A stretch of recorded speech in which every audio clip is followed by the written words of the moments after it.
Mwana mboka Robert Ngambi mbote na yo. Mbote papa journaliste. Boni yo, boni parti. Parti est bien. Les autres voilà très bien. Je crois que Makambo ya Koloba de Sousoumini na parti égalité parce qu'ils ont qu'elle est bien. Pona bato bako découvrir yo sika uzali mokonzi monene na Palu parti oyo yeba mingi ezaki kokamba na Antoine Gizenga siko eza na maboko ya mokonzi sika ya Palu kombolena. Willy Makesh. Parce que confusion ezalaka mwa mingi. Ezalaka confusion ezalaka na mutu na moko. Malam to banda na basije ya biso moko na lelo mwana mboka Robert Ngambi actualité na pays na yo RDC dominé na remaniement oyo tiko salama na gouvernement balobi Kamere akoti Bemba akoti Mbusa Nyamwisi akoti makanisi na yo lokola Moimboka ezali nini na équipe ya sika. Bien, premièrement, il faut qu'il y ait un remaniement du gouvernement et ça, il faut qu'il même dans l'équipe à football, tant que beta match, entraîneur à Talaka, à l'obi Nangongo, na Monifuna côté sa joueur tel, na bimisa oyo na bongisa équipe pour na objectif oyo to lingi to atteindre. Donc, ça est bandeli à mobilité, le botamité, les gouvernements sont créés. Et c'est remanié pour raison d'efficacité, mais aussi pour raison d'objectif pour atteindre. Le président de la République, d'abord, ça fait faire 2 mois qu'on a annoncé remaniement au gouvernement. Tu sais très bien que le ministre de l'économie était éjecté du gouvernement par une défiance au Parlement. 3 membres du gouvernement, un ministre des Transports, un ministre d'État à plan, un vice-ministre à la Santé, démissionnent qui dans le gouvernement. Et donc c'était d'ailleurs une nécessité au regard il y a vide créé au sein du gouvernement qui est un remaniement pour combler le vide et pour améliorer les pions par rapport à l'efficacité. Et bongo boye to bokoti ya Bemba ndeko Kamere pe ndeko Mbusa Nyamwisi yo monyango ndenge bazali gouvernement ezali gouvernement ya Union Sacrée MLC depuis très longtemps membre de l'Union Sacrée. Donc, MLC est déjà dans le gouvernement avec Mme F. Bazaïba, la ministre Moussous. UNC à Kamere est déjà dans le gouvernement. Je pense que peut-être que nous avons nos partis dans le gouvernement, qui Jean Mbusa Nyamwisi. Donc, MLC est déjà dans le gouvernement. UNC à Vital Kamere est déjà dans le gouvernement. Ce qui va souhaiter, c'est que les alliés leader contre le gouvernement, mais d'habitude, les alliés partis à ce qui est le gouvernement, ce sont les mêmes partis où les alliés n'ont pas l'Union Sacrée.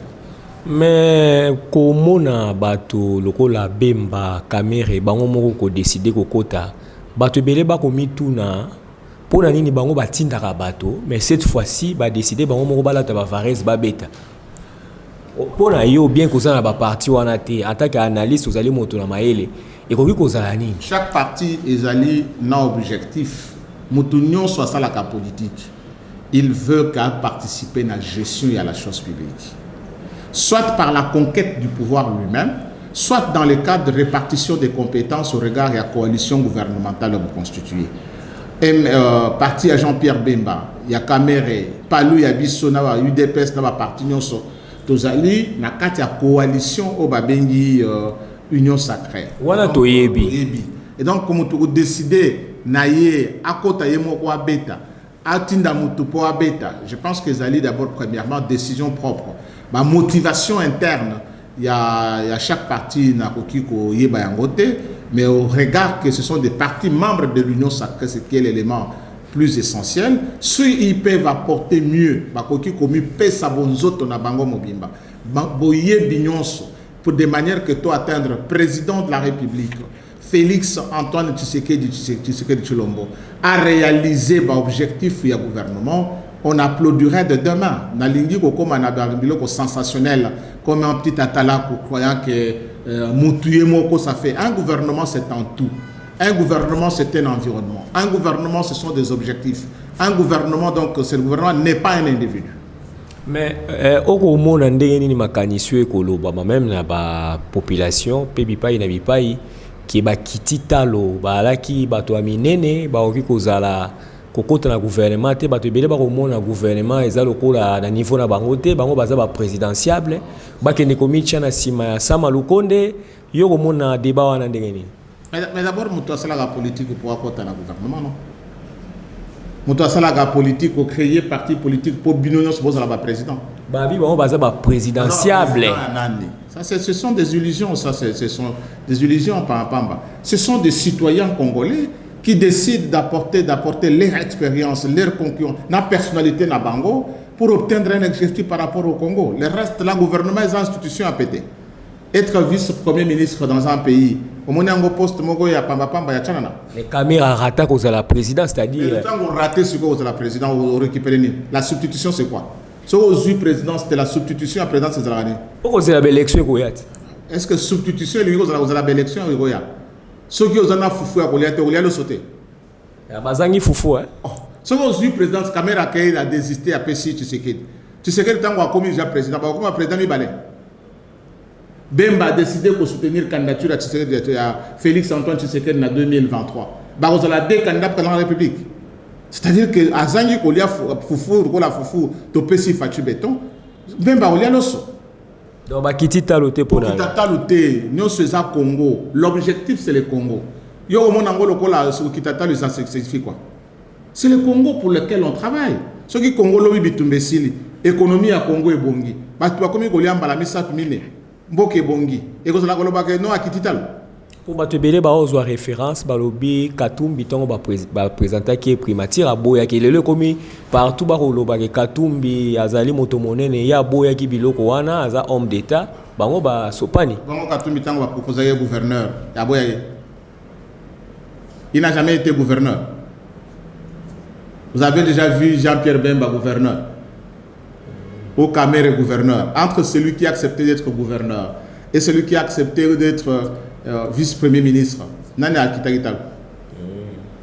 Bon, sikoyo to tuna pe motuna mosusu na ba secteur o bazwi. Bato ebele balobi ba ko bangela bon na éviter point de vue na yo soko ko pesa ngo librement. Bato ebele balobi poste ba pesi ndeko Bemba azala ba acquaintance na le passé na Museveni azali produit ya Museveni. Ba ko mona na défense wana c'est ya ko kapenza ko beta ba maître na ya lobby ko kamba makambu pena na ndenge sengeli. D'abord, un Congolais belé, tout ça là fort et à Koyeba. Dans le secteur de défense, le numéro 1 de la défense, c'est le président de la République.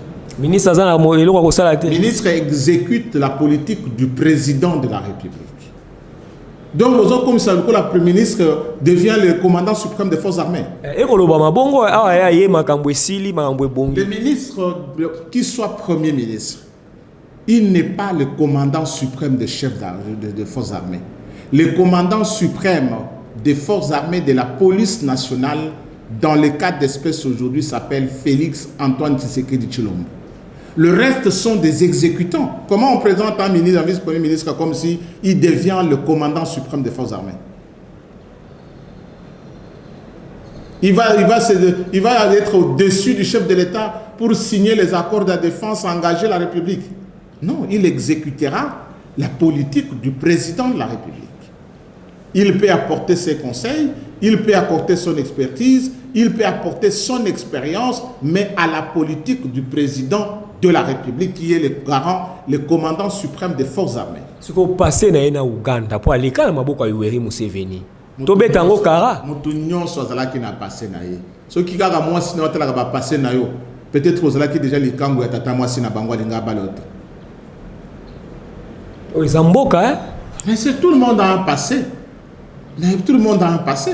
Par rapport à l'objectif au Bamipesi, si les gens se mettent par rapport à l'intérêt général, je pense que le passé est passé. Ça reste aux historiens de pouvoir établir la culpabilité.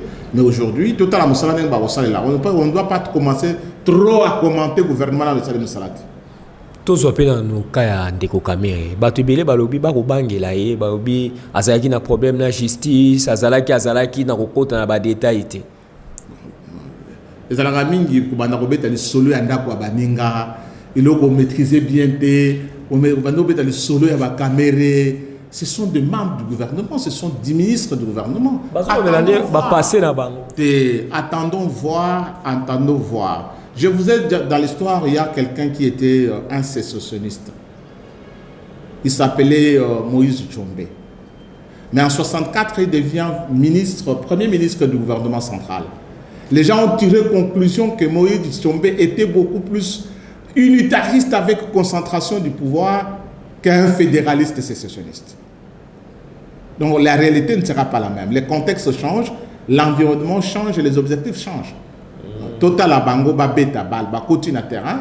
Ce que mon capitaine à Lativarez à continue à terrain. Psychologiquement, il faut que match est bien. Total match mais je ne veux pas tomber comme un petit gamin en train d'applaudir Moutou à côté bien en train de parler des individus. L'objectif pour moi, c'est le Congo. Ce qui Moutou a géré bien Congo et Bongi, Torotalaka passé na été, Torotalaka mabé na ya kalate, mais Torotalaka pour résultat ou ya memi. D'accord, tout changer dans le chapitre, tout zoa. Et là, comme soit ouais, si j'ai mon sous-soit ouais, ko panza ba congolais, makambo ko leka na assemblée nationale, balobi na session oyo, eza na loi moko wana ba aligné, ba ko benga ngo loi Tchani, ba tu belé, ba ko loba ki ko panza mboka, bazana ngo d'accord te, biso ba ko loba ki ba ko viser mutu. Point de vue na bino na ko loba na palu te posu na no mandaté, mozali cadre monene pe intellectuel monene, point de vue na yo la loi loko la loi Tchani cause. Mon père me disait toujours, Robert, lorsque tu veux poser un acte, il faut te poser deux questions. La question de l'opportunité et la question du moment. Quelque chose peut être opportun ou opportune. Est-ce que c'est le moment?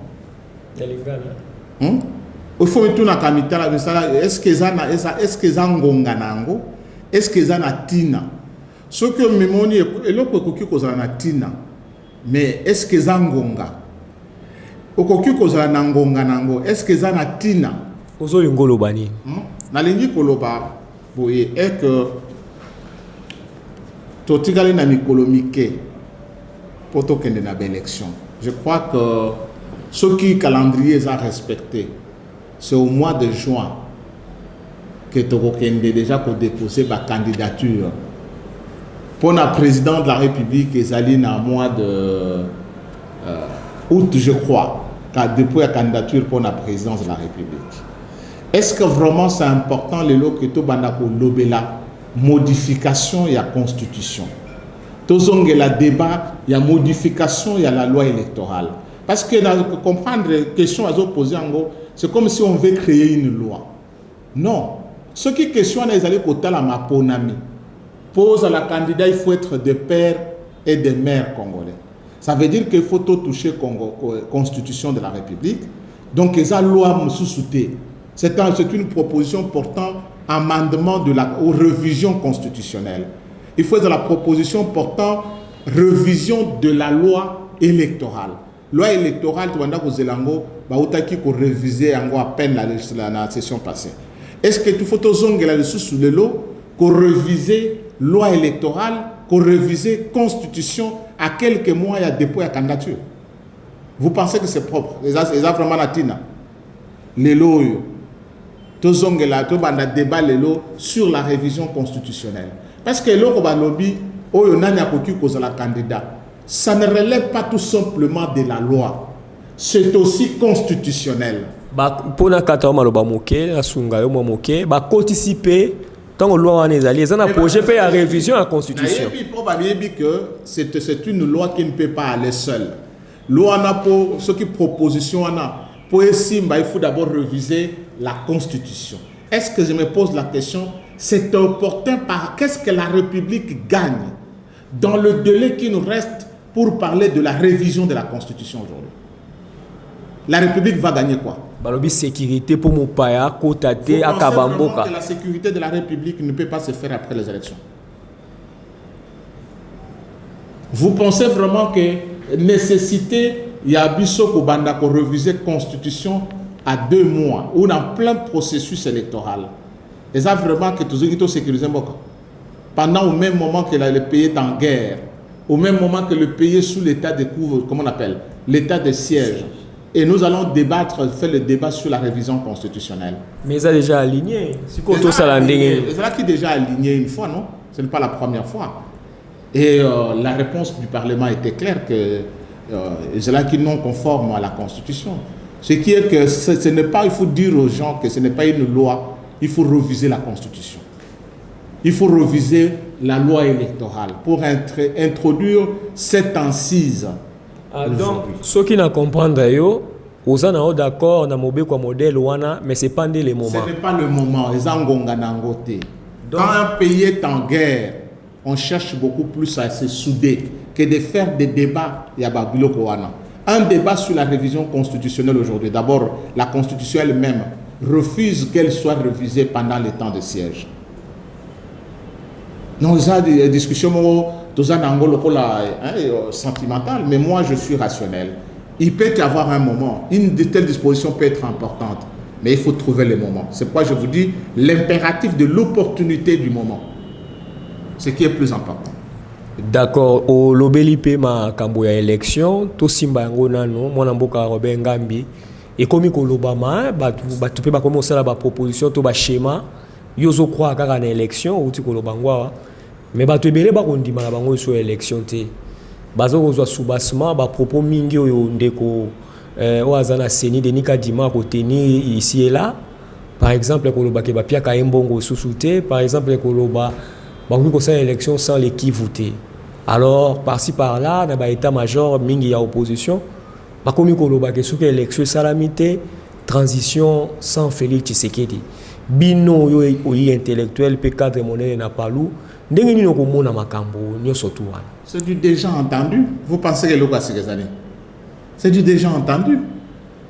Car les mêmes sans transition sans Kabila, personne n'avait fait la transition sans Kabila. Aux transitions sans Tshisekedi, tout en étant conscient que vous ne ferez jamais une transition sans Tshisekedi. Tout en étant fondamentalement ce sont des bisetis politiques. Mais en politique, on utilise sauf ce qu'on appelle la pression. Nous, en sciences, nous disons que la menace est une arme politique. Pour obtenir, il faut ça là-bas, grimace, menace. La menace est une arme politique. Donc, on ça là-bas, pour menacer, pour pas concéder. Que là, moi qui t'aime. Mais balobi DPSP mutazaka ko loba makambwa n'epoka Kabila. C'est-à-dire qu'entre faire la politique politicienne et gérer l'État, ce sont deux choses différentes. Gérer l'État, c'est beaucoup d'autres réalités. Aujourd'hui, le nombre de catastrophes, autant nous en opposition, le nombre de morts, le nombre d'interventions sociales qu'il faut faire en opposition est bien noté. Mais quand tu gères l'État, au ligno li président tu la tire fufu balobi na beni bakati batumitu. Ozo na douche au ligno sur la téléphone et les na bonana ni na kwa mutu et saliboye. C'est différent de ce que tu es dans l'opposition. Aujourd'hui, c'est une réalité que ça ce sont des discours à pamba, ça c'est aucune consistance. On fait la transition avec qui alors? Moi na mboka Robert Ngambi sikoyo. Yo en tant qu'intellectuel, ce que l'élection est exacte au salarié.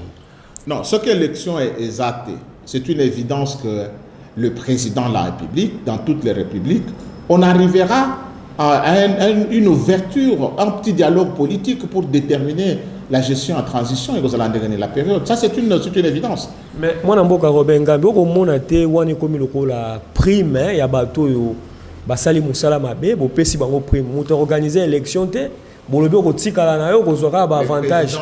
La Constitution dit que le président de la République reste en fonction jusqu'à l'installation, à la remise et reprise avec le président élu.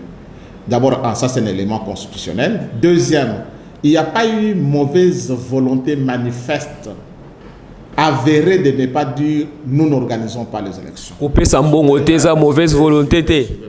Tout le monde bien. Est-ce que le président a créé un coup d'abattoir? Et nani M23.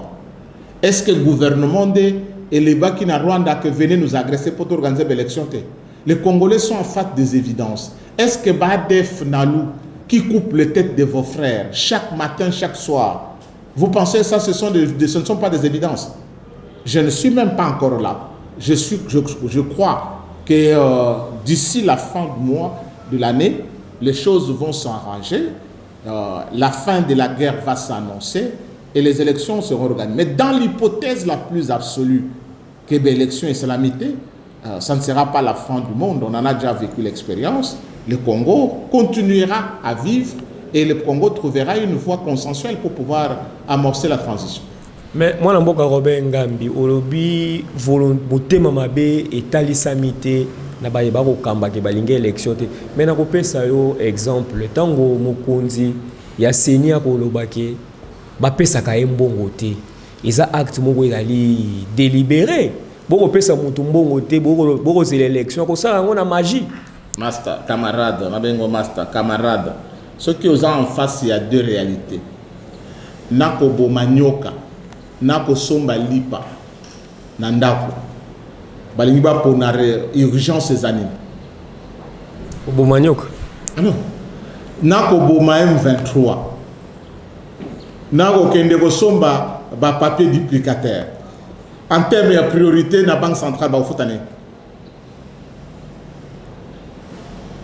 Wana de Robenga baoloba wana kozwa constitution na valeur te constitution ba élection et ali obligatoire yo zo ba papier duplicataire. Il y a priorité l'existence de l'État qui détermine les élections. Vous n'aurez pas les élections sans État. L'intégrité du territoire est menacée. Par rapport à donner à quelqu'un une carte d'électeur, dites-moi en termes de priorité qu'est-ce qu'on devrait garantir entre l'élection sans territoire, l'élection sans intégrité, sans un pays, et le pays est menacé, si vous avez priorité, mais l'élection, la finalité, c'est quoi? C'est nous donner le pouvoir, ce sont nous qui cherchons le pouvoir, mais est-ce que nous aurons un pouvoir réel sans territoire, sans État qui existe? Si on vous prend, le Congo est occupé, vous allez faire les élections pour en faire quoi? Mais oui, que légitimité, la légitimité, c'est dans un État, non? La légitimité, c'est dans l'AMOPP. Il faut que l'État soit là pour que la légitimité soit là. Si l'État n'est pas là, mais la légitimité va être instituée où? Dans les airs. M23, c'est la première fois que tu as un règlement diplomatique. Donc, tu as négocié finalement un M23. M23 est en train de subir ce qu'on appelle le plan de Luanda. Les plans de Luanda des chemin à négociation avec M23. Le cessez-le-feu, le cantonnement du M23, le désarmement et la réinsertion sociale. Les alliés au chemin à négocier, il y a comme un ministre de la culture et art, au PSO prime, il n'y en a pas. C'est vous que quand je vous dis M23 c'est le Rwanda, qu'est-ce que tu vas faire sur un territoire du Congo? Retire tes forces, ils se retirent et c'est tout. Dans le cadre de dossier, bino na palu, tolo belana no bino muke. Bozali parmi bateau ba simba qui secteur wana attaque le lobo tiki yango, intégration régionale makaba ba EAC oyo, bino bozala ki na cuisine. Bilan na bino ya passage na bino parti ya Kizenga, passage na bino na ministère wana to retenir nini. Po bato bele ba oloba bino bato boyaki na EAC o bato bayina lelo na Congo bino bato boza ba collabo ba éviter les négociations des accords, ce n'était pas le ministère de l'intégration régionale, ce sont les affaires étrangères, c'est le président de la République et nous on exécute la politique du président de la République. Mais babi EAC ça pour l'intégration. Je viens pour l'intégration, je viens d'abord d'une mission non nauti ko komaka lobby nauti na mission ya c'est nauti na Arusha. Donc, Ezali, quand on a ces volonté à ministre de l'intégration régionale, sa volonté à président de la République. C'est lui qui engage la République vis-à-vis des tiers. Et donc, au Bissau, maintenant, nous appliquons qu'est-ce que nous allons gagner. Il y a beaucoup plus d'avantages que malheureusement, je le disais même à Arusha tout à l'heure, qu'étant autoyé, l'affaire du Rwanda fait croire aux Congolais qu'il y a César et Loko Yamabe. Mais si les commerçants du Tanganyika, les commerçants de l'Ituri, les commerçants de Bafasende, les commerçants de Butembo et les restes peuvent faire leurs affaires et gagner, prospérer dans le cadre d'une zone de libre-échange, d'une zone économique partageant les mêmes valeurs, la même fiscalité. Aussi comme nous avons des marchandises au Kenya, Rwandais, na yoboke na Dar es Salaam. Rwandais a foutu $1, Congolais a foutu $10. Et que maintenant que boke na Tanzanien, na Rwandais, na nani, et si ka Rwandais a foutu $1, yo foutu $1, il y a fiscalité. Et si ka Rwandais a foutu 0 francs, yo peut 0 francs, au yeti na Congo, qui gagne? C'est ça en fait, l'intégration, c'est une diplomatie de développement économique qu'on appelle. Ce n'est pas la diplomatie au sens politique. La diplomatie au sens politique est gérée par les affaires étrangères. Bon, awa sikoyo palu ezui ministère ya tourisme. Tukoki koyeba poto silisa par là. Makanisi na bino ezani pas c'est tourisme mais ça secteur congolais almona ngolo ko le kufa nango. Et comment on se résumer na babilo ko lokola individuel muta sali moi site na ye pe ya mukie ezakapela babilo ya ba envergure te ndeto mona na ba bekolo ba paya bozo compter bosa nini na domaine où ba pesibini. Bon, premièrement, il faut qu'on remercie le président de la République, Félix Antoine Tshisekedi Tshilombo, qui a renouvelé le mandat à son excellence Didier Mazenga Mokanzu, parce que ce n'est pas la première fois. Il a été ministre au transport, les gens ont vu ce qu'il a laissé comme empreinte. Les gens pensaient, dans l'opinion, ne savaient même pas avant qu'il y avait un ministère de l'intégration régionale. Aujourd'hui, même d'autres membres du gouvernement se sont rendus compte que c'était aussi un secteur très important, l'opinion et Biango. C'est déjà, sont des empreintes qu'il vient de laisser. Tourisme, c'est aussi un secteur de la vente de l'image du pays. Et ça va divertissementer. Parce que quand on parle du tourisme, c'est aussi une forme de la diplomatie économique. De manière à attirer, à vendre l'image positive du pays et à attirer des opportunités qui doivent créer des emplois. Et donc, l'excellence Didier Mazenga Mokanzu, il mettra encore toute son intelligence de manière que, qu'à la Mingité, vous allez encore parler du tourisme dans ces pays. Peut-être que vous n'en avez jamais parlé. On limitait juste au pays na Safari Beach, au Sokoli, na piscine Moutakana. Au Mélibière. Au Mélibière, ça suffit. Le tourisme, il y a beaucoup de choses. C'est un grand secteur. Va payer belé les lots. Même les pays arabes qui vivaient du pétrole. Komiko s'est désengagé vers le pétrole pour investir vers le tourisme, dans le secteur touristique.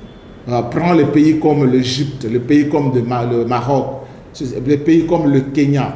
Le premier secteur de recettes, c'est le tourisme. Mais ça demande beaucoup de réformes.